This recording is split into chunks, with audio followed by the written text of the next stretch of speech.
Job chapter 11. Then answered Zophar the Naamathite and said, Should not the multitude of words be answered? And should a man full of talk be justified? Should thy lies make men hold their peace? And when thou mockest, shall no man make thee ashamed? For thou hast said, My doctrine is pure, and I am clean in thine eyes. But oh, that God would speak, and open his lips against thee, and that he would shew thee the secrets of wisdom, that they are double to that which is. Know therefore that God exacteth of thee less than thine iniquity deceiveth. Canst thou by searching find out God? Canst thou find out the Almighty unto perfection? It is as high as heaven, what canst thou do? Deeper than hell, what canst thou know? The measure thereof is longer than the earth, and broader than the sea. If he cut off, and shut up, or gather together, then who can hinder him? For he knoweth vain men, he seeketh wickedness also. Will he not then consider it? For vain man would be wise, though man be born like a wild ass's colt. If thou prepare thine heart, and stretch out thine hands toward him, if iniquity be in thine hand, put it far away, and let not wickedness dwell in thy tabernacles. For then shalt thou lift up thy face without spot. Yea, thou shalt be steadfast, and shalt not fear. Because thou shalt forget thy misery, and remember it as waters that pass by, and thine age shall be clearer than the noonday. Thou shalt shine forth, thou shalt be as the morning. And thou shalt be secure, because there is hope. Yea, thou shalt dig about thee, and thou shalt take thy rest in safety. Also thou shalt lie down, and none shall make thee afraid. Yea, many shall make suit unto thee. But the eyes of the wicked shall fail, and they shall not escape, and their hope shall be as the giving up of the ghost.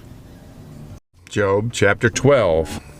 And Job answered and said, No doubt but ye are the people, and wisdom shall die with you. But I have understanding as well as you.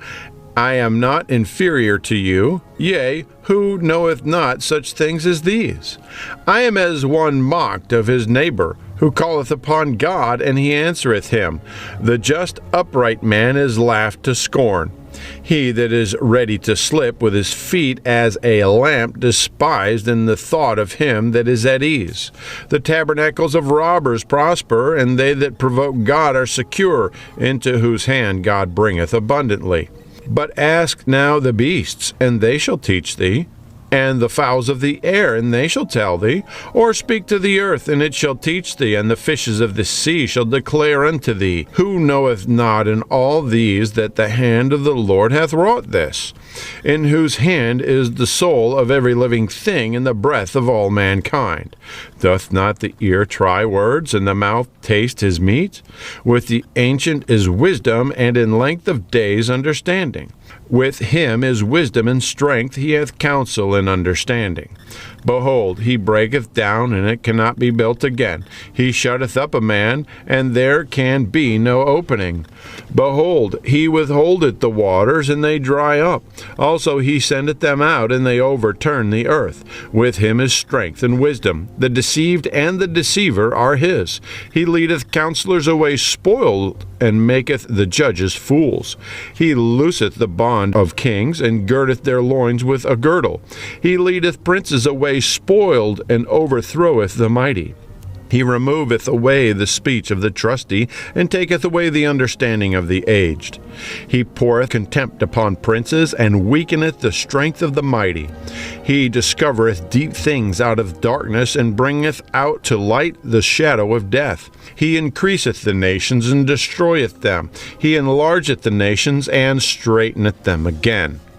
He taketh away the heart of the chief of the people of the earth, and causeth them to wander in the wilderness where there is no way. They grope in the dark without light, and he maketh them to stagger like a drunken man.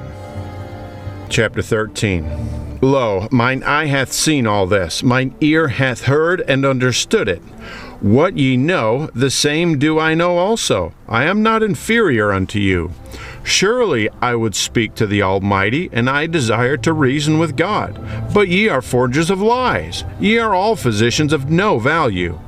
And that ye would altogether hold your peace, and it should be your wisdom. Hear now my reasoning, and hearken to the pleadings of my lips. Will ye speak wickedly for God, and talk deceitfully for him? Will ye accept his person? Will ye contend for God? Is it good that he should search you out? Or as one man mocketh another, do ye so mock him? He will surely reprove you, if ye do secretly accept persons. Shall not his excellency make you afraid, and his dread fall upon you? Your remembrances are like unto ashes, and your bodies to bodies of clay. Hold your peace, let me alone, that I may speak, and let come on me what will. Wherefore do I take my flesh and my teeth, and put my life in mine hand?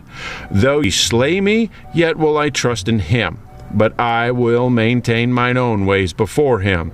He also shall be my salvation. For an hypocrite shall not come before him. Hear diligently my speech and my declaration with your ears. Behold now, I have ordered my cause. I know that I shall be justified. Who is he that will plead with me? For now, if I hold my tongue, I shall give up the ghost. Only do not two things unto me. Then I will not hide myself from thee. Withdraw thine hand far from me, and let not thy dread make me afraid. Then call thou, and I will answer, or let me speak, and answer thou me. How many are mine iniquities and sins? Make me to know my transgression and my sin. Wherefore hidest thou thy face, and holdest me for thine enemy? Wilt thou break a leaf driven to and fro, and wilt thou pursue the dry stubble? For thou writest bitter things against me, and make me to possess the iniquities of my youth. Thou puttest my feet also in the stocks, and lookest narrowly unto all my paths. Thou settest a print upon the heels of my feet, and he, as a rotten thing, consumeth, as a garment that is moth-eaten.